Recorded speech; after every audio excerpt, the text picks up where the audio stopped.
Hey, what's up, everybody? This is Brendan Hauser with EVOQ Bike. I'm here with Landry Bobo, another coach with EVOQ.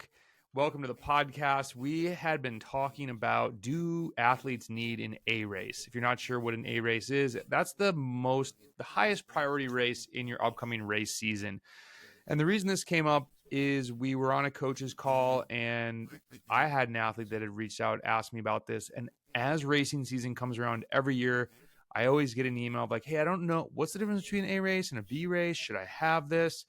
So before we get into kind of what our thoughts are on this, what is an A race in my mind? An A race is really more for a pro rider, a really seasoned Cat 1 rider, and I'll explain why. I look at it as a national level race. If they're a pro at the highest level, it's the World Championship, it's the Grand Tour, it's whatever they're really going to win. If it's a lower level pro, like Continental Pro, maybe even a pro Cat 1 rider, it's something that might get them a contract. I think there's a really good race that's a stepping stone for them. That would be the biggest focus.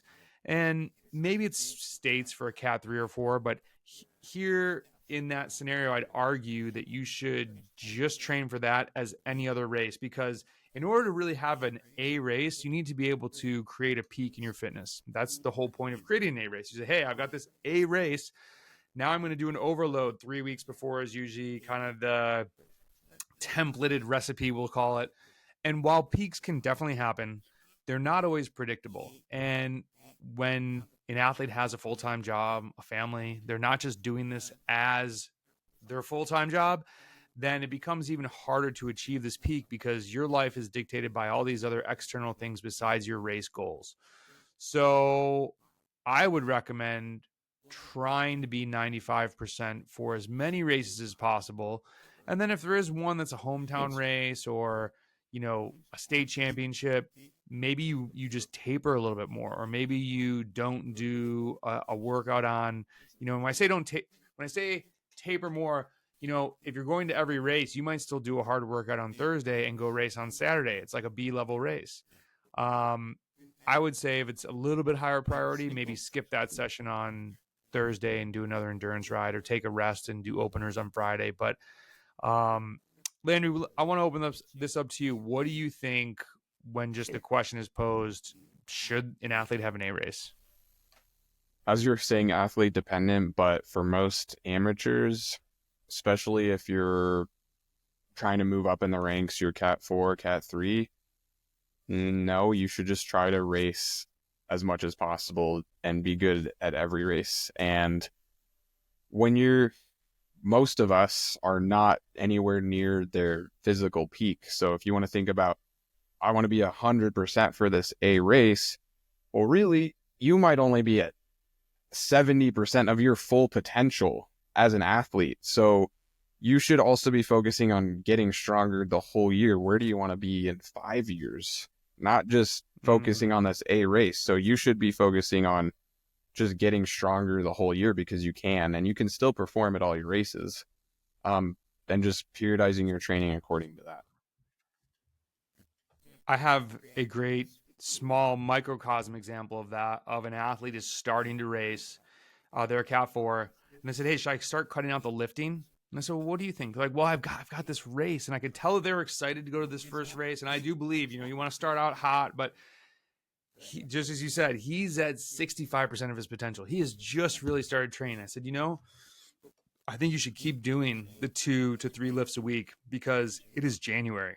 Now, maybe as we get into the summer, maybe dial it back a little bit. You're not going to be racing a ton, but let's look also not at just this season. And just as you said, Landry, look 3 years down the road, look 5 years down the road.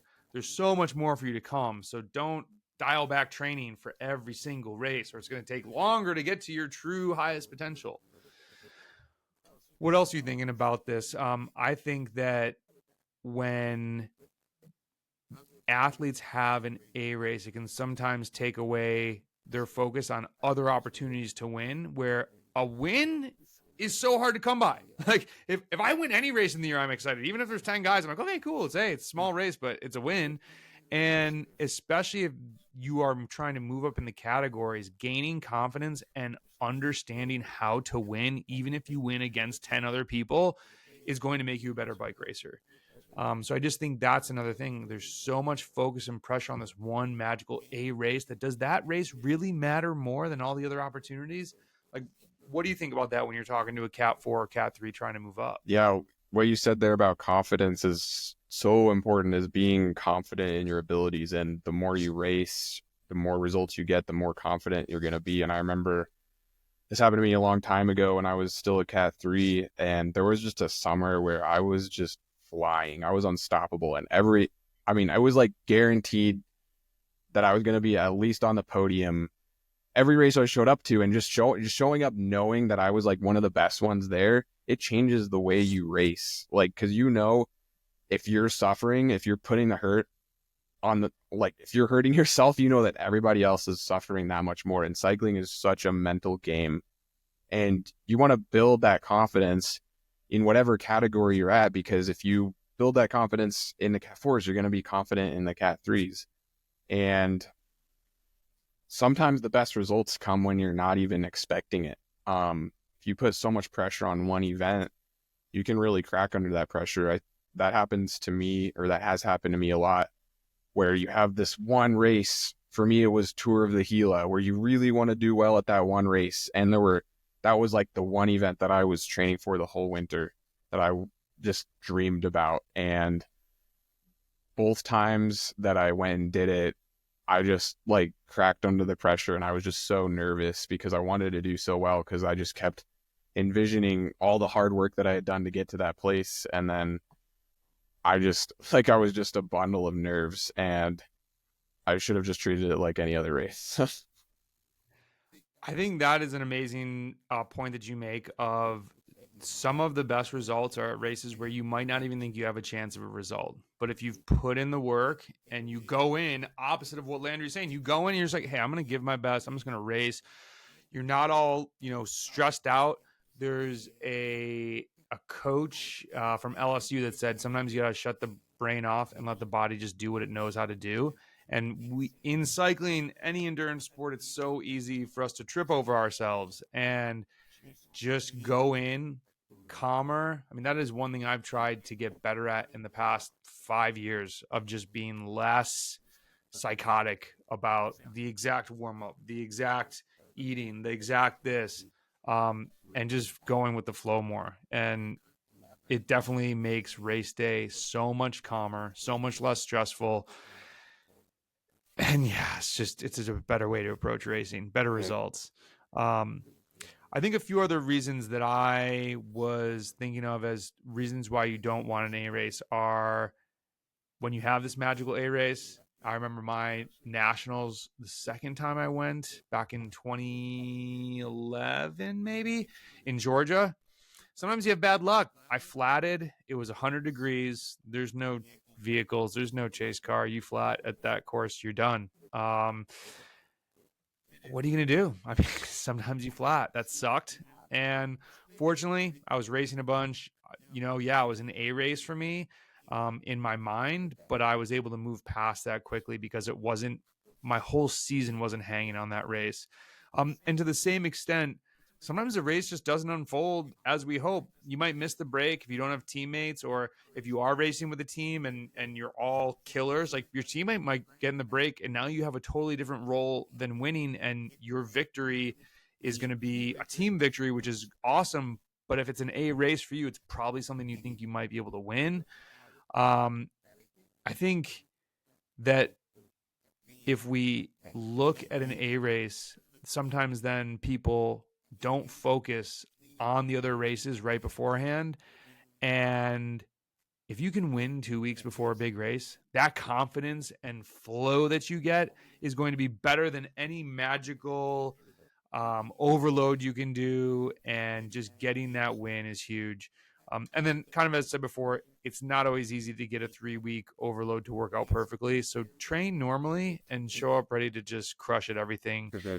Even if you're a little bit less trained, that would be better than trying to come in overtrained. I think something you just said about training normally, I think that's another interesting thing, is because when people have an A race, they think they got to do some special taper to get to peak form to get that extra 5%. And a lot of times that can backfire.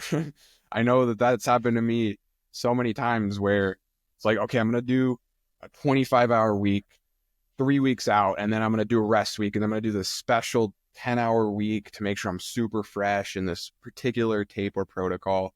And then you show up to the first stage of the race and you feel like garbage and you can't even ride a threshold. Whereas if I just trained into it like it was the second week of a training block, I probably would have felt great. Okay, I'm sure someone has said this at some point. I don't know if I've ever verbalized this on the podcast before. We always say, don't try something new before a bike race, meaning don't try new nutrition, don't try new tires. I don't change a chain. I change chains religiously, probably too early, but I change it at least a week before a bike race. Don't put new equipment on unless, I mean, I guess pros have to deal with this, but sometimes that backfires on them. But at the same time, with your training, don't try new stuff. If you are never doing this magical new taper, this new process that you haven't really tested on races, don't do that. Don't read something on the internet and change up what you're doing. Train how you're training. And what is my evidence for this? How many times have you gone to a Saturday group ride and did nothing special and set some type of PR, or had this insane day where you're like, there was no chain on my bike, I was just crushing and I kept going, and then I decided to ride 100 miles and it's just like this killer day? Well, where the hell did that come from? It's just you in your state, you're comfortable, you're flowing, you're ripping. It's like, yeah, we don't need this special stuff. And my last comment on that is, people will say, I'm going to do this amazing thing, it's going to give me that extra 5%. We are talking maybe 1% gains, maybe 2% gains. Like, the magic is not going to be that insane. Instead, think of it just as your training. If you can overload, which means train more. What is the asterisk always? Train more, that your body can adapt and absorb that stimulus and it doesn't just crush you. So always think about that. Now, there is somebody out there that might be listening. It's like, no, I have an A race. This is the most important race for me. Maybe they're going to nationals this year in West Virginia. What if you do have an A race? What's your recommendation for somebody? And you kind of made a comment before of, dude, just train as normal. Maybe that is your recommendation. What do you think about that? How would you do it if it is the minority here watching the video that needs an A race? I think having a coach really helps to help you to plan for that, and having somebody who can keep you accountable not to do anything too crazy, or even just the mental aspect of having somebody in your court, like just having backup, knowing that you have somebody who's helped you to get to where you're at, and when you show up at the start line, you know you've got like a team behind you. I think that really helps a lot. That is huge. Sorry for everybody that we're shilling coaching right now. That was just the first thing that came to my mind, because I didn't No, I wasn't like prepared for that question. So I got curveballs are coming all the time. I think that number one that actually has come up in other conversations, and I know Keegan has talked about this when we've been on a coach's call, like having a coach so many times is don't do too much. So we always want to add on more. That's one reason why I have a coach, or I'm always talking to other coaches within EVOQ. And I would say, if someone is dead set on it, try and do your normal training. The only thing I would change is, and I wouldn't do it just in this magic 3 weeks, 6 weeks before, you're like, whole block before the race is coming up, try and do an overload 3 weeks out from your last week of training and see how you feel. Or try to mimic it. If you have, maybe you're lucky enough that you have another race just 4 weeks before the big A race, let's call it.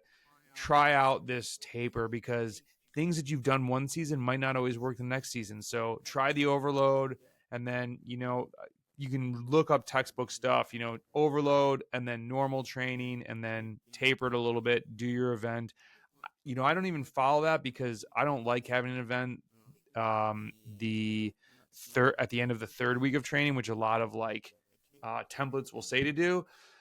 I would more say I kind of change up my normal training if I have an important race like nationals, where I want to have a rest week. Then I want to get back to training normal for a week. And then at the end of the next week is when I have the race. So if I have an A race, it's not necessarily that I'm going to train more. It's going to that I'm going to change just where that race falls within the training Yeah, calendar. I was pretty much what I was going to say is I think a good way to not put too much pressure on yourself or not get psyched out if you have a really big A race is to make it as part of a training block. So if you, and I remember Johnny Clark coming onto the podcast talking about this, how he would want to ride a bunch before the race because otherwise he would just go crazy and get psyched out. And so if you train normally, say you make it the second week of your training block and you took a rest week 2 weeks out, then you're gonna be in a better flow state. Because I know if I don't ride as much or I'm doing some special taper protocol, what are you thinking about with all that extra time that you're tapering? You're thinking about the race that you want to do really, really well at. So keep yourself busy. Try to keep riding so you don't psych yourself out. And I think oftentimes, from my experience and from other people's experience, you will feel better doing it that way. You'll feel stronger in the race rather than doing some special taper. Yeah, and too much rest is no good. That is not good. So avoid that. All right. Then someone else is thinking, how do you keep this 95% that you're talking about without burning out? Because now I'm like kind of always ready. That sounds almost impossible. But what are some of your tips for this? First thing would be, as we've said many times, just start early. Start in October, building your base well before your season starts, especially if you're racing a lot from March through September and you're lucky enough to race most weekends. You need to have that base beforehand because that's going to carry you through the season. If you start too late and you start racing a lot and you're trying to get in shape doing intensity, you're probably going to fall apart. So that would be start there. What about any like big breaks, any time off? Do you make people get off the bike before the end of the year, or what do you think about that? Yeah, I think the second really useful thing is like a mid-season break for most riders. Depends on how much you ride. If you're able to train, I'd say minimum 10 hours a week, a mid-season break, or I mean, even any really volume, but a mid-season break where you take 5 days off the bike, mental reset, and just shed that fatigue can be really useful. So if you're racing March through September and say there's a little bit of a gap between racing in June, like take 5 days off the bike and just mentally reset, and you're going to feel amazing when you get back, and you're going to be fresh, you're going to be motivated, and then you can kind of just get back into it from there. So I think that's really beneficial. Because if you try to train, if you just try to keep going the whole year, there's a solid chance your form could fall off if you don't take a break at some point. I would say for most people it does. I've definitely done that, and like I don't need to take a break. I'm just gonna keep rolling. And I even more so, I would say I'm even more thinking of not taking the proper break at the end of the season. I've done that, especially when I was down in Florida, and everybody just keeps riding. And if you're looking at what other people are doing, it's like, oh well, they're not taking a break, and I forget that. Oh, maybe they're not training and racing as much as I am. I'm looking at someone else, and I never should be doing that. I think one thing too about the midseason break, for people listening, don't overthink it. If you have a family vacation or you have a work trip or there's some time when you could go without the bike, I have so many athletes that get nervous when they're going to be gone for 5 days. They want to bring the bike. They're trying to force like a 1 hour ride, or like, I'm going to ride the gym bike and I'm going to do some tempo and I'll get in there. But do you want to ride the gym bike? No, the gym bike's terrible. Okay, why don't we take a break? A break is not going to ruin the season. If anything, you will come back definitely mentally hungrier. And as Landry said, you'll be fresh and ready to go. So yeah, don't overthink it. If you've got time with the family, just leave the bike behind and go enjoy it. What else you got in terms of 95%? The other thing I would say is, especially during the season, if you're racing a lot, don't do too many max efforts in training. So you're going max in the races a lot. You don't need to be racing Saturday, Sunday, and then going out on the Wednesday group ride and murdering yourself again, because you will probably burn out. So really avoid doing too many max efforts. Now, that's not to say don't do any efforts, but if you're maxing out consistently and you're racing a lot, then that's definitely a recipe for burning out. So what should you do? What kind of intervals should you do during the season? Depends on your goals, but I think especially for those of you who are racing a lot, and particularly in the American racing scene, a lot of times it's shorter road races, crits that aren't even very long. You really just want to focus on maintaining your base with zone 2 miles, or even just getting in those longer, more aerobic efforts to maintain that strength in the legs and just that engine. Lactate clearance intervals. I like more extended, like tempo over unders where 7, 8 out of 10 efforts, not 5x5 VO2 max when you've got a 70-mile road race in 2 days. And I think the word or the term that's used before of either like becoming flat, or I can't remember exactly how you said it. When you're saying, the burning out from doing too many max efforts, I think that's also, I see people, some people call it a plateau, but you just sort of, you hit this point where you get dull Mm-hmm. and you lose. And then it's, who was just on the podcast that was talking about, it wasn't Fred Wright. Maybe, oh, it was, gosh, sorry. He had just made a really good comment of he'll do these VO2 max efforts and say, oh man, I am not doing well at these. And he goes, my dumb brain tells me, oh, maybe I should do more of them. And that's something that we all kind of go Mm-hmm. through. It's like, oh, wait, I'm not. Wait a minute, what's going on? I'm riding, I'm doing these hard rides, and now I can't go hard. I should go harder. Scott McGill. And I was like, damn, it's great to hear these riders at some of the highest levels going through similar thoughts that we have. So yeah, don't let yourself get flat from just going too hard too much, because you're also racing a lot, and that's going to be extremely hard. And the last thing I wanted to add was, in order to avoid burnout, sometimes it's the frequency of racing.